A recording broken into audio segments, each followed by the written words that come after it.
Este video llega a ustedes gracias al apoyo de Vida Sana Redención. Escuela Sabática Like presenta la serie Administrar para el Señor hasta que Él venga. Lección 3. El contrato del diezmo. Francisco y Juliana pasaron todo el día podando el jardín. Hicieron un gran trabajo, así que papá quiso premiarlos y, por supuesto, también enseñarles una gran lección. Le voy a dar 5 billetes de 20 a cada uno por su excelente trabajo, pero cada uno debe darle uno de esos billetes a mamá. Los niños no entendían muy bien el pedido de papá. ¿Qué? Raro. Mamá no cortó ni una florecita. Pero si papá dice que es de mamá... Es de mamá. Cada niño le entregó un billete a su mamá, pero como ella estaba tan ocupada en la cocina, hizo un pedido que para los niños fue mucho más extraño. Amor, ¿me guardas estos billetes en tu billetera? Pero si salieron de su billetera. Entonces papá les explicó que las herramientas con las que trabajaron salieron del presupuesto familiar, al igual que el agua con la que regaron las plantas, la comida que les cocinó mamá después del arduo trabajo, la ropa que ensuciaron, el detergente con el que mamá lavará esa ropa. Justo, ¿no? Muchas personas suelen cuestionar el pedido de Dios de devolver el diezmo de todas nuestras ganancias. No les parece justo, puesto que ellos son los que trabajan arduamente. Pero, ¿quién es el que nos da salud para trabajar? ¿Quién nos provee el oxígeno, el sol y la lluvia? ¿Quién nos ha dado inteligencia y talento para hacer nuestra labor? Dios. ¿Y por qué lo pide? ¿Por qué Él lo necesita? No. Si yo tuviera hambre, no te lo diría a ti, porque mío es el mundo y todo lo que en él hay. Somos nosotros quienes necesitamos entender que Dios es dueño hasta de nosotros mismos, que debemos liberarnos del egoísmo y entender que lo que Dios pone en nuestras manos tiene un propósito más grande que nuestras propias necesidades, la salvación de la humanidad. Por eso la pregunta de esta semana es, ¿qué nos enseña la Biblia acerca del diezmo? En primer lugar, ¿qué es un deber de todos? ¿Han visto esos videos en las redes sociales donde argumentan que el diezmo era exclusivo para los levitas y que como ya la tribu de Leví no existe, ya no tenemos que diezmar? Sí, en YouTube, en Facebook, en TikTok, por todas partes. Pues eso no es nada nuevo. Y aunque arguyen con la misma Biblia los redarguye a ellos. Veamos por qué.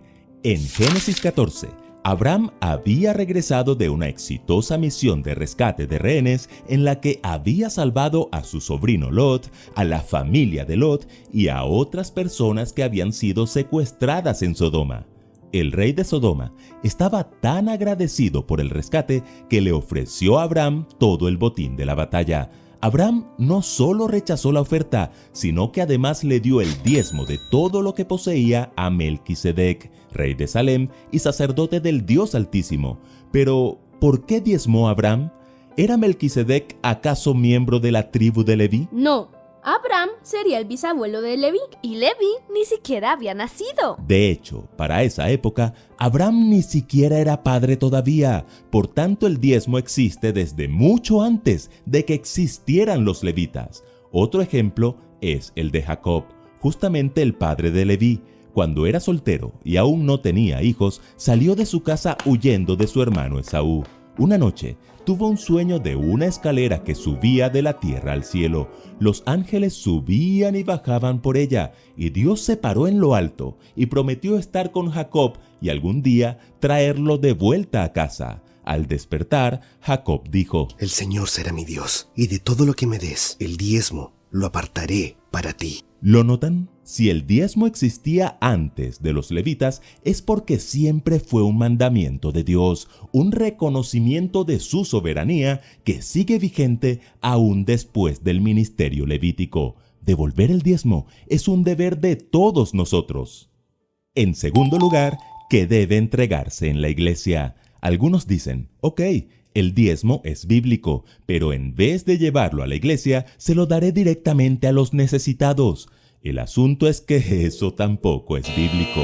Dios dijo claramente: traigan íntegro el diezmo para los fondos del templo, y así habrá alimento en mi casa. Pruébenme en esto, dice el Señor Todopoderoso, y vean si no abro las compuertas del cielo y derramo sobre ustedes bendición hasta que sobreabunde. ¿Lo notan? Era al alfolí, a la tesorería, a los fondos del templo, para que hubiera alimento en la casa de Dios.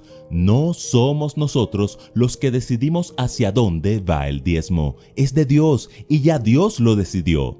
Los israelitas iban 3 veces al año a Jerusalén en las fiestas de la Pascua, el Pentecostés y los tabernáculos, y allí llevaban personalmente sus diezmos y sus ofrendas como parte de su adoración a Dios. En armonía con este principio bíblico, debemos entregar los diezmos a nuestra iglesia local como parte de nuestra adoración. Los tesoreros locales luego envían el diezmo a la tesorería de la asociación y desde allí es administrado con el fin de que el evangelio crezca. Pastores, ministros, maestros de Biblia y misioneros en todo el mundo son sostenidos a través de esos diezmos, lo que permite que todo hermano fiel, sea pobre o sea rico, ayude a que el mensaje sea predicado a toda nación, tribu, lengua y pueblo. ¿Significa esto que nos olvidaremos de los pobres? Por supuesto que no. Es deber nuestro, de la iglesia y de nuestros pastores, ayudar al necesitado.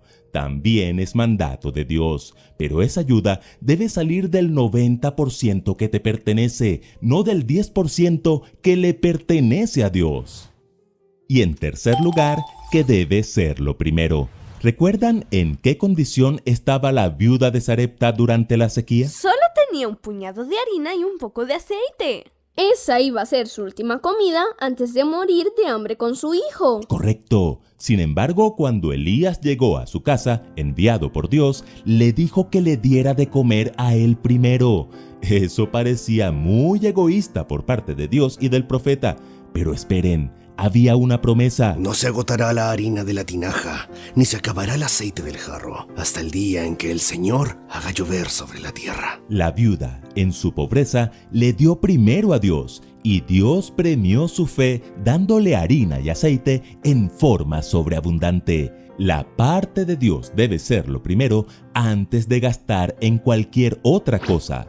Si eres trabajador independiente o empresario, diezma sobre tu rendimiento o ganancia. Si eres trabajador asalariado, diezma sobre tu ingreso bruto, es decir, sobre lo que ganas antes de las deducciones legalmente requeridas u otras deducciones autorizadas por ti.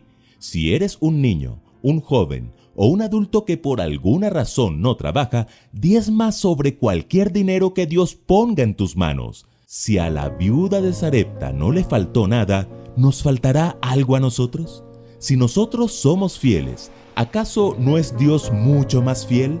Francisco y Juliana, aún sin entender, fueron fieles a la orden de papá sin rechistar. ¿No seremos nosotros fieles a la orden de nuestro Padre entendiendo todas estas cosas? Sí, seamos fieles para que un día podamos escuchar las palabras de Jesús. Bien, buen siervo y fiel. Sobre poco has sido fiel, sobre mucho te pondré. Entra en el gozo de tu Señor. Escuela Sabática Like les invita a seguir estudiando juntos la serie Administrar para el Señor hasta que Él venga. Si te gustó este video, suscríbete y comparte. Recuerden que juntos podemos crecer más.